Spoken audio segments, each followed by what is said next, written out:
안녕하세요. 도지선생의 주식 이야기의 도지선생입니다. 2020년 2월 20일 특징주 분석인데요. 가지고 온 종목은 제일바이오를 가지고 왔습니다. 이 종목 같은 경우는 시장에서 시가가 1.64%로 시작을 하였다가 고가는 5.9%, 종가는 마이너스 3.61%로 마무리가 되었던 종목입니다. 이 제일바이오 같은 경우는 이슈가 있었던 종목인데 어느 정도 시장에서 제한폭으로 상승이 되었던 종목입니다. 왜 이 종목이 시장에서 큰 이슈를 못 받고 주가가 어느 정도 제한되었는지 한번 이야기해 보도록 하겠습니다. 우선 먼저 기업 정보부터 알아보도록 하겠습니다. 이 제일바이오 같은 경우는 코스닥에 상장한 회사고요. 섹터는 제약 섹터입니다. 이 회사 같은 경우는 동물의약품 전문 회사로서 이 회사 같은 경우는 이제 동물의약품을 연구 개발, 제조해서 판매하고 있는 회사입니다. 그리고 실적을 보시게 되면은 2016년부터 2018년도 보시게 되면 매출액은 계속 감소하고 있는 추세를 보이고 있고요. 영업이익은 8억에서 14억 원으로 증가하고 있고 당기순이익은 10억에서 10억 원으로 잠시 2017년도 주춤했지만 지난 3년간 실적은 조금 좋지 않았다라고 보시면 좋고요. 영업이익 측면에서는 좋았다라고 보고 하고 2019년 실적 1분기부터 3분기 실적 보시게 되면 56억에서 55억 원으로 실적이 그래도 전년 대비 계속 감소하는 모습을 보였고 영업이익은 2억 원에서 3억 원을 큰 폭의 변동폭은 없었고 당기순이익은 계속 감소하고 있는 모습을 보였습니다.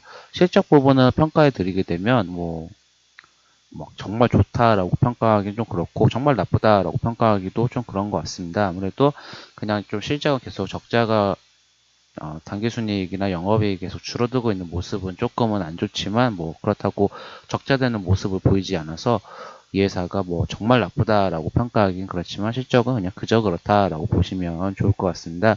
하지만 이 회사 같은 경우는 실적에 의해서 주가가 움직이는 회사는 아닌데요. 바로 이 회사 같은 경우는 이제 개그맨 김철민 씨께서 이제 암을 좀 투병 중 계신데 이 김철민 이 개그맨 김철민 분께서 아무래도 이제 개 고충제 펜벤다조를 먹고 어느 정도 계속 건강이 조금 호전되고 있는 모습을 보이면서 이 제일바이오가 구충제 테마주로 엮이면서 좀 주가가 예전부터 이 강세를 보였던 종목입니다. 보시게 되면 쭉 우상향하는 모습을 보이고 있는데요.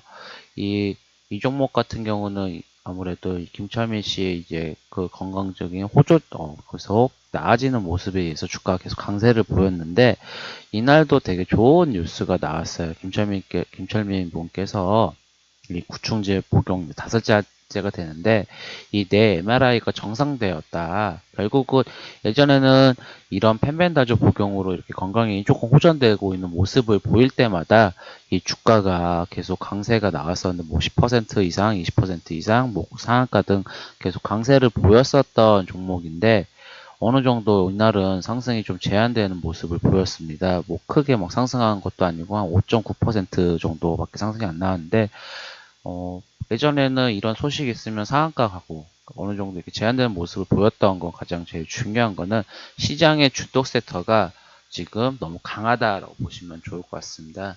평소와 같았으면은 시장에서 어느 정도 강한 상승이 나올 수 있었던 이 큰 이슈인데 지금 시장의 전체적인 이슈가 이 코로나19의 이번 주 같은 경우는 이 파급력이 엄청나게 확진자 수가 늘고 사망자 수가 나왔다라는 부분이거든요.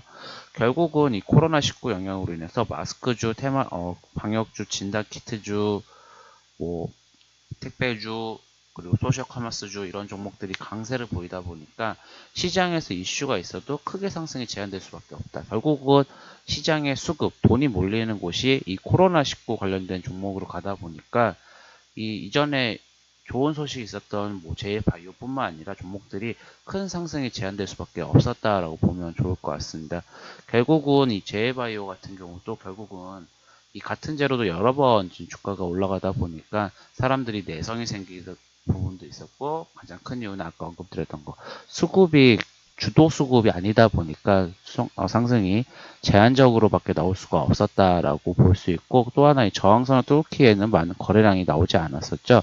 이 9,540원 부근 결국은 이 시장에서 아무리 좋은 호재가 있어도 주도 섹터나 주도의 테마주가 아니면은 상승이 제한이 될 수밖에 없어서 주가가 큰 상승이 나올 수 없었던 종목이라 이야기할 수 있습니다. 결국은 이 주식이란 거는 수급이 가장 제일 중요하다고 볼 수 있고요. 그리고 오늘 하고 싶었던 이야기는 여기까지입니다. 이 영상이 도움이 되시고 만족스러우시다면 구독, 좋아요 부탁드리겠습니다. 지금까지 도지선생의 주식 이야기의 도지선생입니다. 감사합니다.